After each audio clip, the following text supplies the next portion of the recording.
जब लंदन का famous millennium bridge अपनी कंस्ट्रक्शन के बाद पहली बार पब्लिक के लिए खोला गया।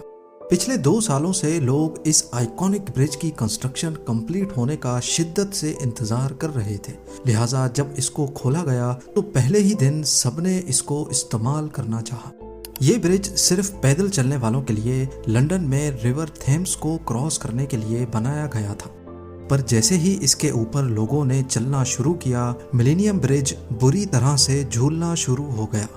ये देखते ही अथॉरिटीज हरकत में आ गई। पहले 2 दिन तक पुलिस ने सबको ब्रिज पर भीड़ लगाने से रोका, लेकिन 2 दिनों के बाद इसको दोबारा से अगले 2 सालों तक बंद कर दिया गया। इस इंसिडेंट के बाद लंदन का ये फेमस ब्रिज दुनिया की नजरों में आ चुका था। इसको बनाने वाले सारे इंजीनियर्स सर जोड़कर बैठ गए कि आखिर इतना मजबूत ब्रिज सिर्फ लोगों के चलने से कैसे हिल सकता है। इसका रीजन कुछ ऐसा था जो इंजीनियर्स पहले प्रेडिक्ट नहीं कर पाए थे। ये एक ऐसा मसला था जिसने कुदरत के कानून के खिलाफ जाने और फिजिक्स की सबसे बड़ी मिस्ट्री को झंझोड़ने की हिम्मत की। नाजरीन, आज से करीब 192 ईयर्स पहले 1831 में ब्रिटिश आर्मी के कुछ सोल्जर्स परेड करके नॉर्दर्न इंग्लैंड में वाक़े ब्रोटन सस्पेंशन ब्रिज के ऊपर से गुजर रहे थे। सोल्जर्स के फुट स्टेप्स की सिंक्रोनाइजेशन की वजह से ब्रोटन सस्पेंशन ब्रिज कोलैप्स हो गया, जिसमें 60 सोल्जर्स रिवर में जा गिरे और काफियों को गहरी चोटें भी लगीं। खुशकिस्मती से इस हादसे में किसी की जान तो नहीं गई, लेकिन इस दिन के बाद से ब्रिटिश आर्मी ने अपने सोल्जर्स को इंस्ट्रक्शंस दी कि वो किसी भी ब्रिज को क्रॉस करते वक्त एक साथ और परेड करके नहीं गुजरेंगे।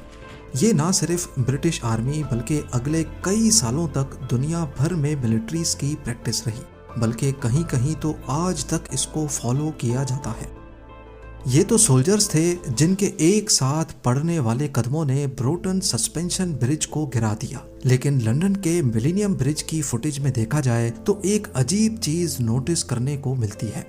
यहाँ पर चलने वाले लोग तो कोई सोल्जर्स नहीं है, पर इनके फुट स्टेप्स, इनके कदम आपस में इतने ज्यादा सिंक्रोनाइज्ड क्यों हैं? और 21वीं सदी में बनने वाला ये मॉडर्न फुट ब्रिज इनकी सिंक्रोनाइजेशन बर्दाश्त क्यों नहीं कर पाया? इस बात का जवाब हमें 350 साल पहले हुए एक एक्सपेरिमेंट से मिलता है। 1665 में एक famous Dutch physicist Christian huygens ने दुनिया की पहली पेंडुलम क्लॉक बनाई थी। इनका मकसद समंदर में सेलर्स को ये बताना था कि वो इस वक्त कहाँ पर हैं। पहले दौर में सेलर्स समंदर में अपनी लोकेशन का अंदाजा सूरज या स्टार्स की पोजीशन देखकर लगाते थे, लेकिन ये सिर्फ एक अंदाजा होता था। इससे लैटिट्यूड यानी नॉर्थ साउथ पोजीशन तो पता चल जाती थी, लेकिन अगर उनको एक्यूरेट टाइम पता होगा तो उससे उनको लॉन्गिट्यूड यानी अपनी ईस्ट वेस्ट लोकेशन का भी पता चल सकेगा। उस दौर में जो घड़ियां होती थीं वो एक दिन में 15 मिनट तक या तो आगे या पीछे हो जाती थी, यानी वो इस काम के लिए बेकार थी। huygens की बनाई हुई पेंडुलम क्लॉक दिन में सिर्फ 15 सेकंड तक आउट होती थी। huygens का प्लान था कि वो एक शिप में 2 पेंडुलम क्लॉक्स को हैवी वेट के साथ लटकाएंगे, ताकि समुद्री लहरों की वजह से पेंडुलम क्लॉक का मोशन भी डिस्टर्ब ना हो और अगर एक खराब हो जाए तो बैकअप क्लॉक भी मौजूद हो। इन पेंडुलम क्लॉक्स को चेक करने के लिए huygens ने पहले दोनों को अपने घर पे ही एक लकड़ी से लटकाया। दोनों क्लॉक्स को एक एक करके स्टार्ट किया, लेकिन कुछ ही देर बाद उन्होंने नोटिस किया कि दोनों क्लॉक्स आपस में सिंक्रोनाइज हो गई हैं। लेफ्ट वाली क्लॉक का पेंडुलम लेफ्ट की तरफ स्विंग करता तो उसी वक्त राइट वाली क्लॉक का पेंडुलम राइट की तरफ। huygens को क्लॉक्स का ये अजीब बिहेवियर कुछ समझ नहीं आया। उन्होंने दोबारा से दोनों क्लॉक्स की मूवमेंट को हिलाया, लेकिन 30 मिनट के बाद वो दोनों दोबारा से एक दूसरे के साथ सिंक्रोनाइज हो गई।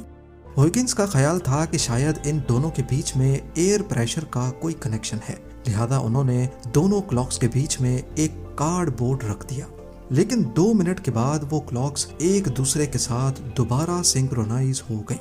फिर आखिरकार उन्होंने दोनों क्लॉक्स को एक दूसरे से अलग कर दिया, एक को एक कुर्सी से लटकाया तो दूसरी को दूसरी कुर्सी से। तब जाकर उन्होंने नोटिस किया कि क्लॉक्स का ये इनविजिबल कनेक्शन अब टूट चुका है। पर जब ये दोनों एक ही लकड़ी से लटकी हुई थी तब उनका आपस में क्या कनेक्शन था?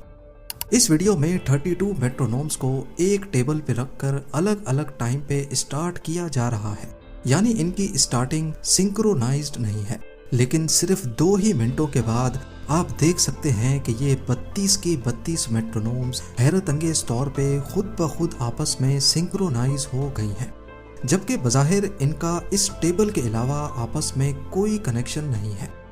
सिंक्रोनाइजेशन का ये सीक्रेट कनेक्शन सिर्फ नॉन लिविंग थिंग्स पर ही अप्लाई नहीं होता। फायरफ्लाइज, जिनको हम जुगनू भी कहते हैं, ये भी आपस में बहुत अच्छे दोस्त होते हैं। रिसर्च में ये नोटिस किया गया है कि जुगनू जब एक साथ होते हैं तो वो सारे आपस में सिंक्रोनाइज होकर एक साथ चमकते हैं, पर इसके लिए जरूरी है कि एक जुगनू दूसरे से इतना करीब हो कि उसका फ्लैश दूसरे तक पहुंच सके। अगर ये आपस में दूर दूर होंगे तो इनके फ्लैश करने की सिंक्रोनाइजेशन आपस में टूट जाएगी। एक एरिया में जितने ज्यादा जुगनू होंगे उतना ज्यादा चांस होगा कि वो सारे आपस में सिंक्रोनाइज करके फ्लैश करेंगे। बिल्कुल इसी तरह हम इंसान भी कई मामलात में एक दूसरे के साथ सिंक्रोनाइजेशन बनाते हैं। इस वीडियो में ऑडियंस एक परफॉर्मेंस के लिए तालियां बजा रही है। शुरू में हर कोई अपनी फ्रीक्वेंसी के साथ तालियां बजा रहा था, लेकिन इसके बाद जो हुआ वो आप खुद देख सकते हैं।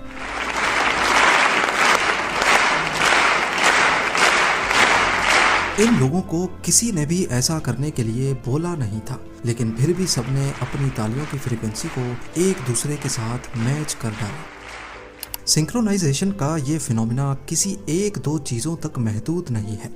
हार्ट की एग्जाम्पल देखी जाए तो हमारा दिल हमारी बॉडी के साथ सिंक्रोनाइज होकर चलता है।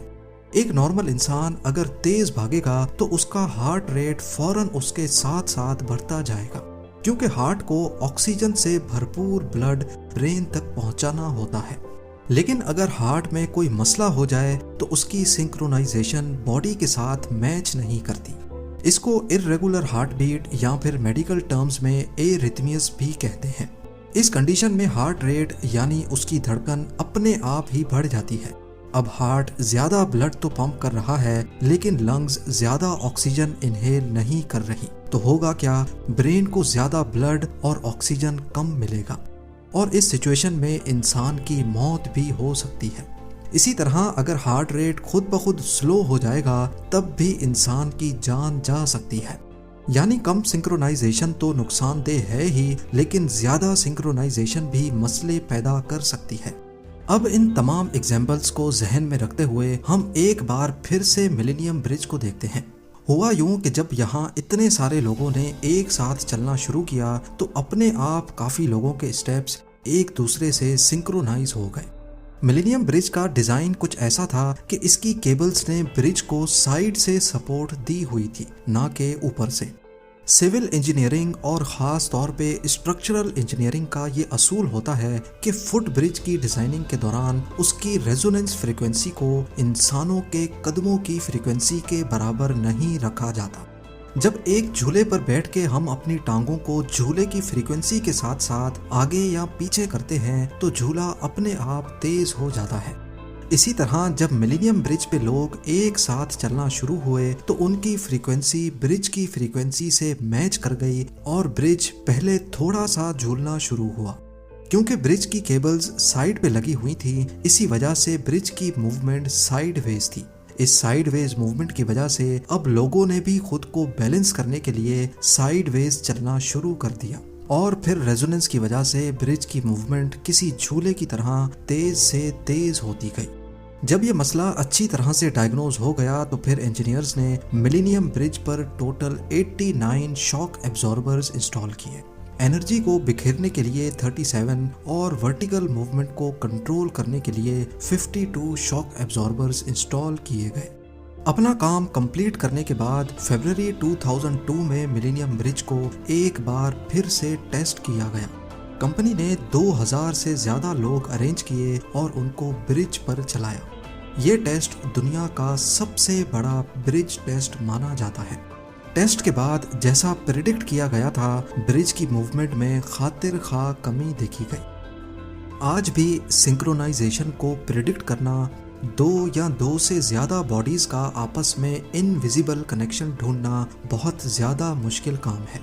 ये एक नेचुरल फिनोमिना है जो परिंदों में भी देखा जाता है जब वो एक साथ उड़ते हैं। मधुमक्खियां जब एक साथ होती हैं तो न सिर्फ उनकी आवाज़ एक साथ निकलती है, बल्कि छत्ते पर बैठे हुए अगर उनको खतरा महसूस होता है तो ये एक साथ अपने पर मारती हैं, जैसा कि इस वीडियो में देखा जा सकता है। उम्मीद है जेम टीवी की ये वीडियो भी आप लोग भरपूर लाइक और शेयर करेंगे। आप लोगों के प्यार भरे कमेंट्स का बेहद शुक्रिया। मिलते हैं अगली शानदार वीडियो में।